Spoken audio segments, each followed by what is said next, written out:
Bom pessoal, bom dia, bem-vindos a mais uma aula de Eletrodinâmica 2. Hoje vamos falar de absorção e dispersão. A discussão é baseada no Griffiths, capítulo 9.4. Ok, então começamos discutindo a propagação de ondas eletromagnéticas em condutores.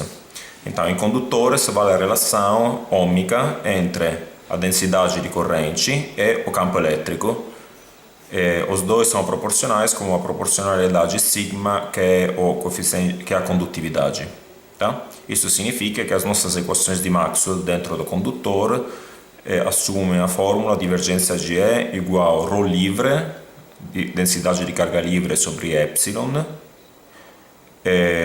divergência de B igual a zero, rotacional de E igual a meno a derivada do campo magnético rispetto ao tempo, e o rotacional do campo magnético igual a permissividade vezes esta aqui que é a densidade de corrente, ou seja, sigma vezes o campo elétrico, mais mi epsilon derivado do campo elétrico rispetto ao tempo. Notem que aqui a gente está incluindo efeitos de matéria na permissividade do vácuo e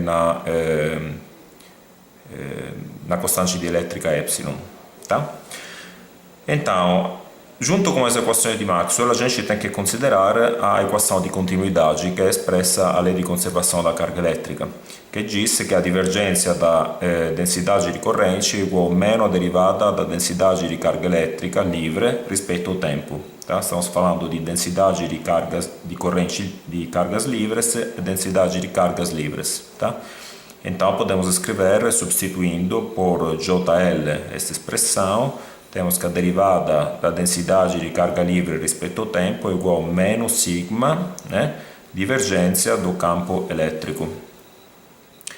Temos, portanto, que é igual a sigma sobre E, a divergência do campo elétrico é igual a 1 sobre epsilon ρ L.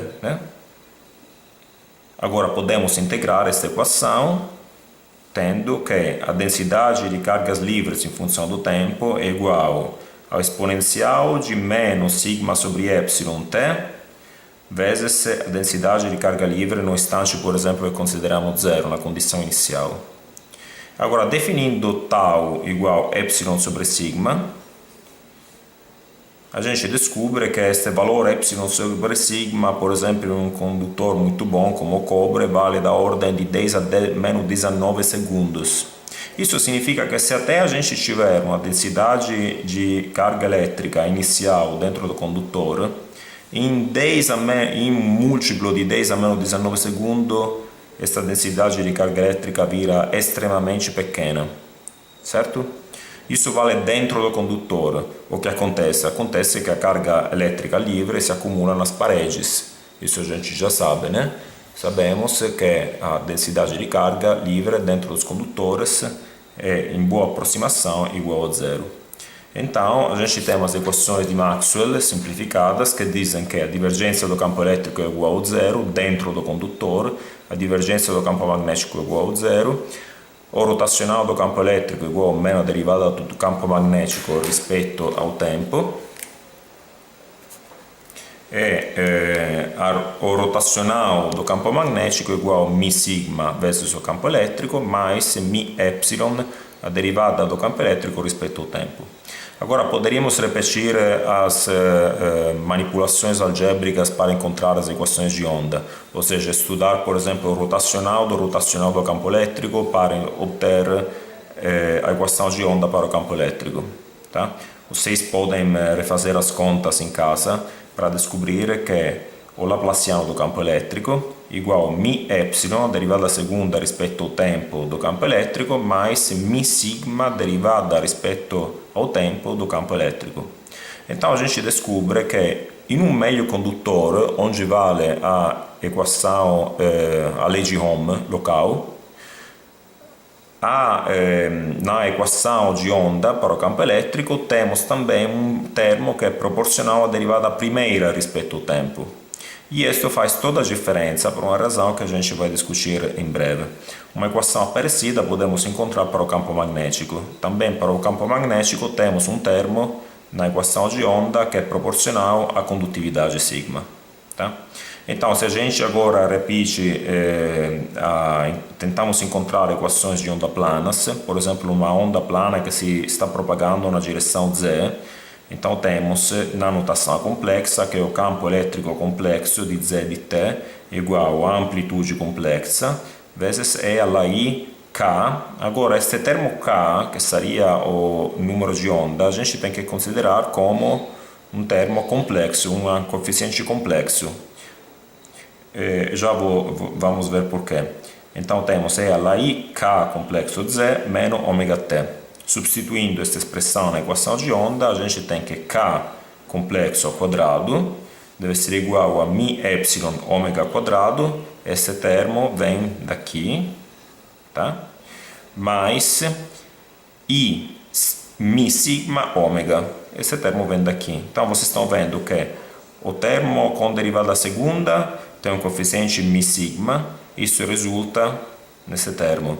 O termo com derivada primeira rispetto ao tempo tem coeficiente mi sigma, desculpa, esse era mi epsilon, aqui temos mi sigma, tá? Então resulta em um termo imaginário no número de onda complexo, tá? Vamos ver o que significa termo su número de onda complexo, ou seja, feito de um termo de uma parte imaginária e parte real. Esse aqui, na verdade, temos que, para encontrarmos o vetor de onda, a gente tem que pegar a raiz disso, né? A raiz disso vai ser o módulo do vetor de onda. Então a gente tem vetor de onda K complexo, que vai ser igual a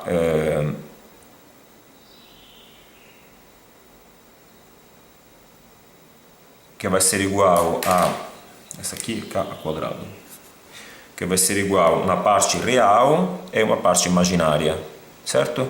Então a gente tem que pegar a raiz quadrada disso e depois encontrar a parte real e a parte imaginária do nosso vetor K complexo. Então a gente tem que a parte real vai ser igual a ômega raiz de epsilon mi sobre 2 vezes todo este coeficiente, que é a raiz de 1 mais sigma sobre epsilon ômega ao quadrado, mais 1, é tudo na raiz quadrada. Tá? E a parte imaginária do vetor de onda vai ser ômega raiz de epsilon mi sobre 2. E aqui temos 1 menos sigma sobre epsilon ômega ao quadrado, menos 1, na raiz quadrada. Tá? Então, o fatto di distinguere no vetor de onda uma parte real e uma parte imaginária permite di scrivere a solução do campo elétrico complexo como a nossa amplitude complexa vezes E alla meno Kz, onde este K é a parte imaginária do vetor de onda K complexo, tá? Vezes E alla I Kz menos ômega T, onde este K é a parte real, tá? Então descobrimos o que? Descobrimos que o fatto di termos um vetor de onda complexo significa que estamos introduzindo a noção de amortecimento da onda. Então, conforme a onda está se propagando, ela está sendo amortecida. Tá? Introduzimos então o conceito de profundidade de penetração, que essencialmente significa qual é o comprimento após o qual a onda é amortecida de um fator E. Tá? Esta profundidade de penetração é o inverso deste coeficiente K, que é a parte complexa do número de onda. Então temos D igual a 1 sobre K. Esta barra lateral que estou colocando assim representa exatamente a parte complexa do vetor. Tá?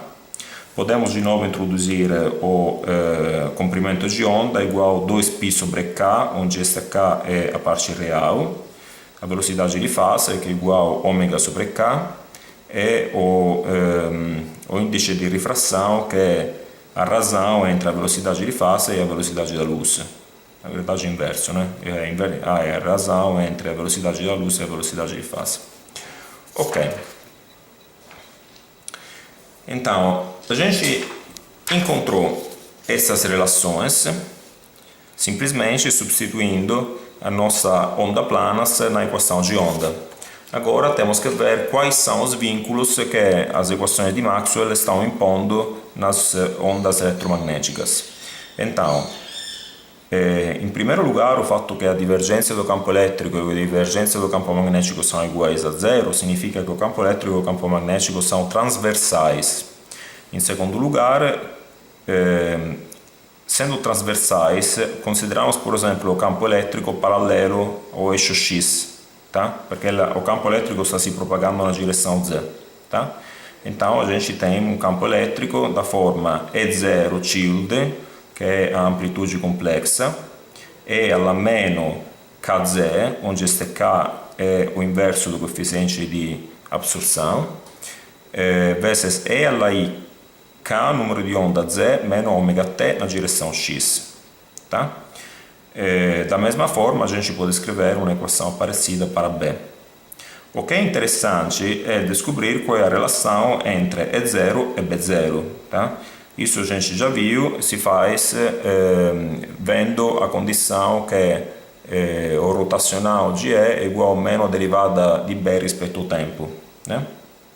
Então, escrevendo o vetor de onda K complexo como o módulo vezes a fase, E alla I a fase, temos que o módulo de K vai ser igual a ômega raiz de εm raiz de 1 mais sigma sobre epsilon ômega ao quadrado. E a fase é igual ao arco tangente da parte imaginária dividido pela parte real de K. Ok? Ou seja, imaginando que temos a mesma expansão, ou seja, temos a amplitude complexa E0 igual seu módulo vezes E alla I sua fase, e amplitude complexa B0 igual o módulo vezes E alla I a fase de B, a gente tem esta equação que desce do fato, que desce da terceira equação de Maxwell. Tá? Então temos que igualar as fases. Isso significa que a fase de B menos a fase de E, então a diferença de fase entre o campo magnético e o campo elétrico é igual a φ. Tá? E a razão entre o módulo do campo magnético e o módulo do campo elétrico é igual ao módulo de K sobre ômega, que assume esta expressão. Ok. Se agora a gente escreve, voltando na notação real, a gente tem que o campo elétrico real di Zt é igual ao módulo do campo elétrico vezes E alla meno Kz, onde este K é a parte imaginária do número de onda, tá? Que é o número real, que é o inverso do comprimento de absorção, vezes o cosseno de Kz menos ômega T mais a fase. Já pelo campo elétrico a gente tem B0, ele é atenuado pelo mesmo coeficiente do campo elétrico, só que o campo magnético, neste caso, é defasado rispetto ao campo elétrico de uma quantidade φ.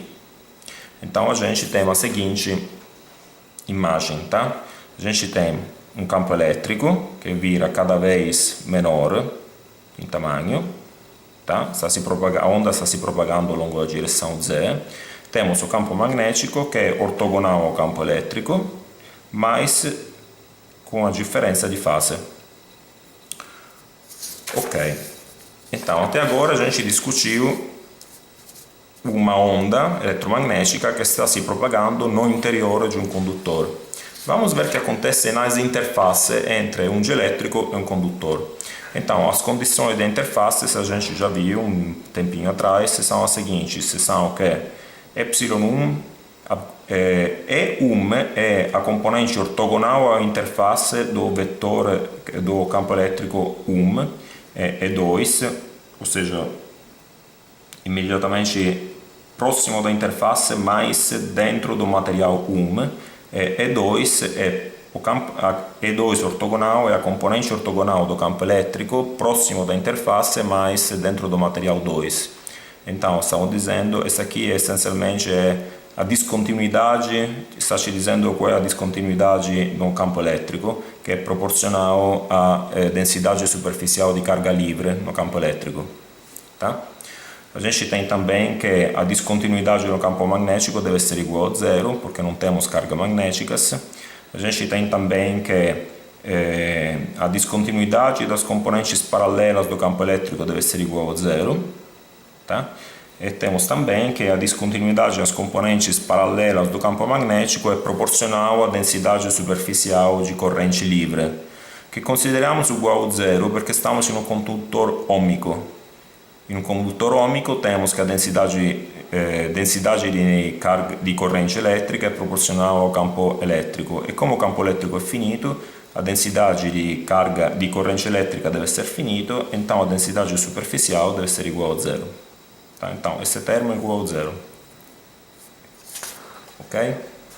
Então, estamos na recente situação. A gente tem uma onda incidente que está se aproximando da superfície.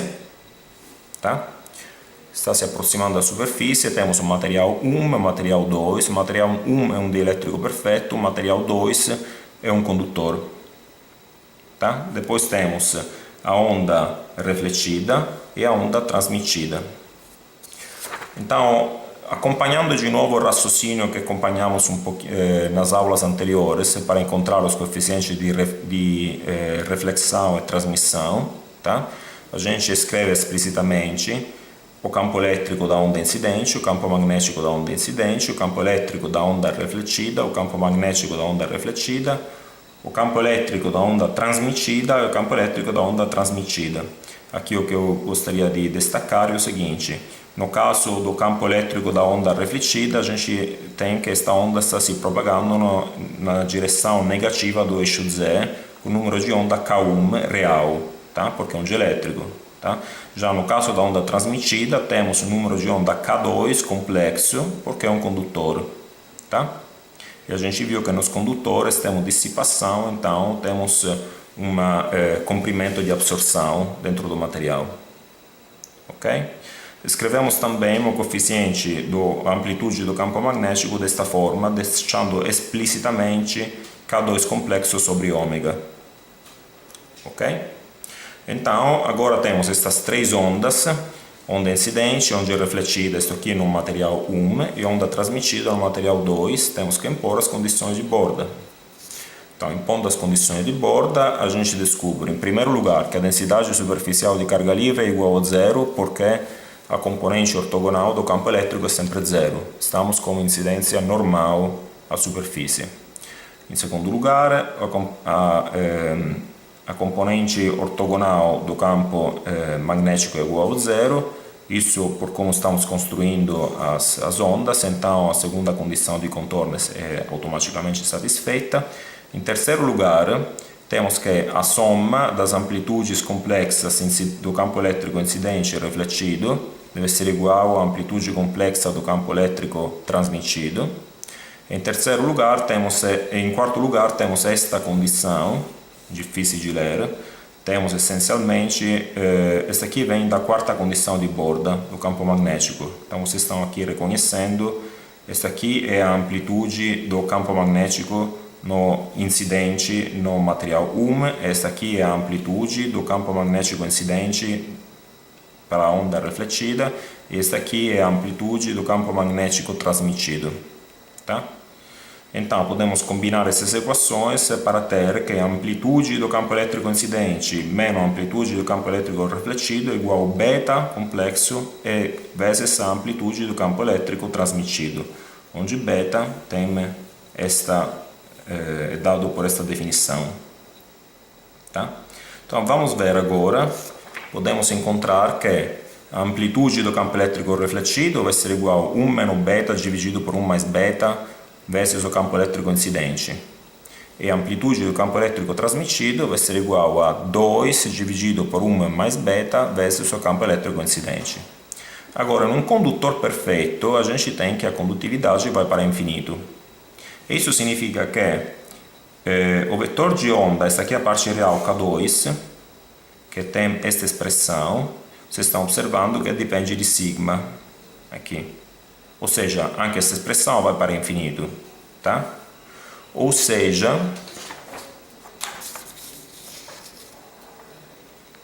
vamos ver o que acontece.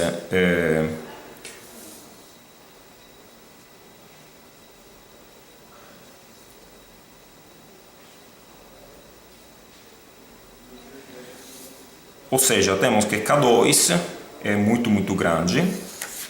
E isso significa que nessas duas expressões a gente tem que esta razão vai para menos 1, porque vai ser essencialmente proporcional à razão entre menos beta e beta.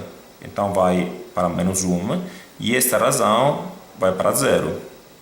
Tá? Então temos que o campo elétrico refletido é igual a menos campo elétrico incidente e o campo elétrico transmitido é igual a 0. Então temos uma reflexão perfeita. Temos uma onda refletida que é igual ao oposto da onda incidente e onda transmitida que é igual a 0. Ou seja, um condutor ideal reflete a onda incidente de forma perfeita. Ok, vamos abordar agora o último tópico desta aula, que é a noção de dispersão. Ou seja, a gente tem que o coeficiente, a permissividade dielétrica, epsilon, é uma função de ômega, em geral. Isso a gente observa em vários materiais. Vamos desenvolver um modelo microscópico para isso. Então, se a gente tem um índice de refração no eixo vertical, e aqui temos, por exemplo, o comprimento de onda. Este é o exemplo do ar. Vocês estão vendo que aumentando o comprimento de onda, o índice de refração diminui devagar. Observe que o eixo vertical, a escala é entre 1.450 e 1.480. Tá? Então está diminuindo muito devagar no ar, por exemplo. Tá? Ok. A gente introduz então a seguinte noção. Vamos imaginar que temos uma onda que é localizada, tá? Esta onda podemos identificar dois tipos de velocidades. A velocidade de fase, que é a velocidade desta onda, tá? Que é simplesmente ômega sobre k, isso já vimos. Outra velocidade é a velocidade de grupo, que é como o pacote como um todo vai se deslocar. Si pode mostrar que a velocidade de grupo é a derivada de ômega respeito a k. Se tivermos dificuldades sobre isso, a gente explica mais durante a sala de aula. Tá? Ok, nosso modelo microscópico então é o seguinte: vamos imaginar que temos uma onda eletromagnética. Aqui estamos representando o campo elétrico que está interagindo com um átomo que imaginamos ter um elétron ligado a um núcleo central.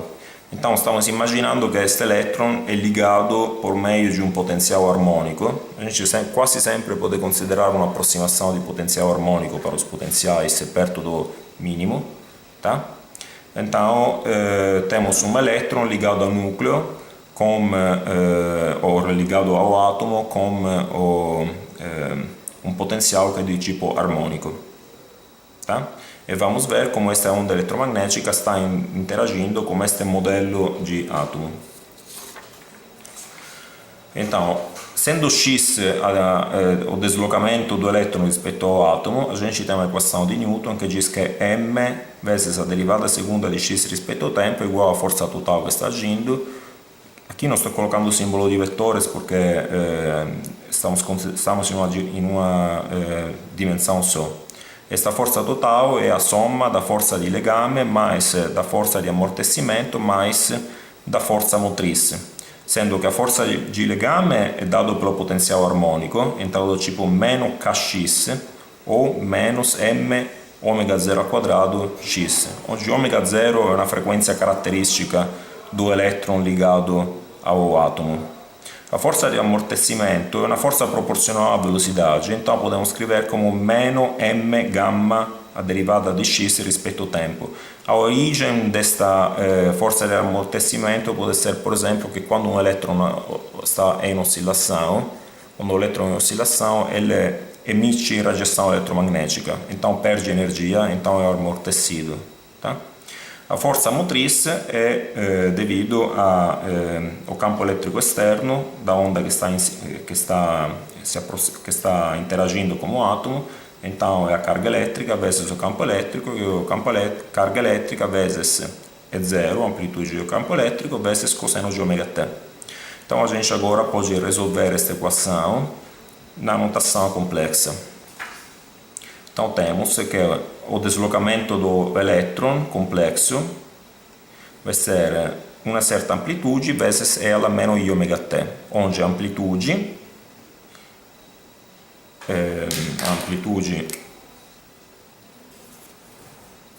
complexa é igual à razão da carga sobre a massa, ômega zero ao quadrado menos ômega ao quadrado menos i gamma ômega, tá? Vezes a amplitude do campo elétrico complexo que está interagindo. Agora, imaginamos de ter FJ elétrons para cada molécula.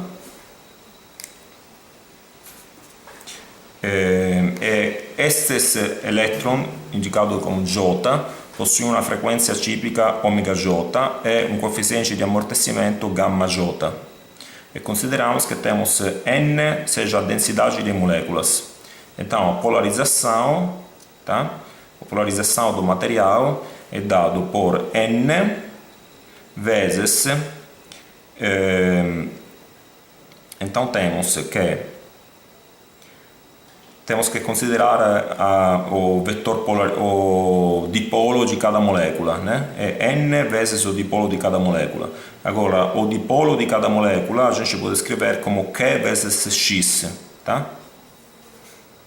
Então temos que a amplitude da polarização P complexo igual a Nq ao quadrado. Este Q ao quadrado vem do produto da carga vezes o deslocamento x0, que por sua vez proporciona a carga elétrica. Então temos Nq ao quadrado sobre m, que é este m, vezes, para cada frequência a gente tem Fj, que é o número de elétrons com aquela frequência, tá?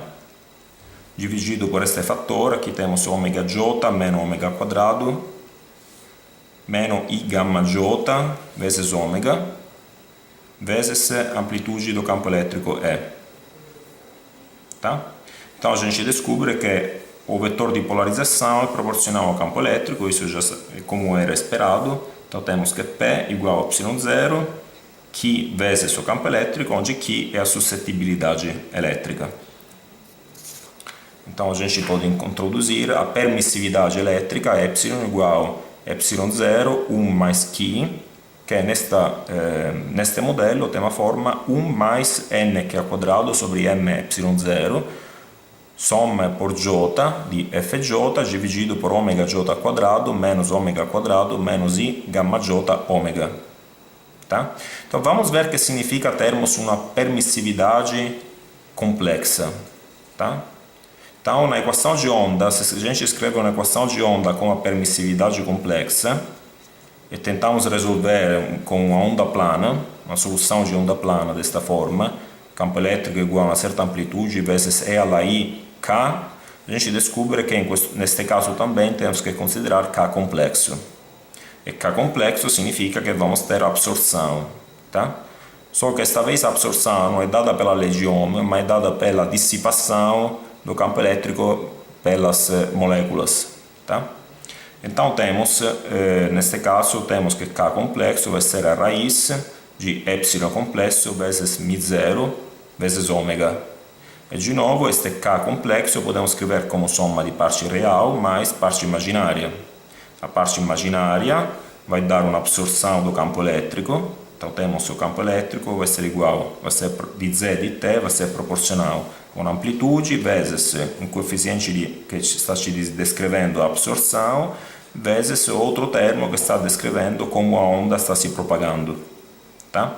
Agora, lembrando que como a intensidade é proporcional ao módulo do campo elétrico ao quadrado, a gente define o coeficiente de absorção.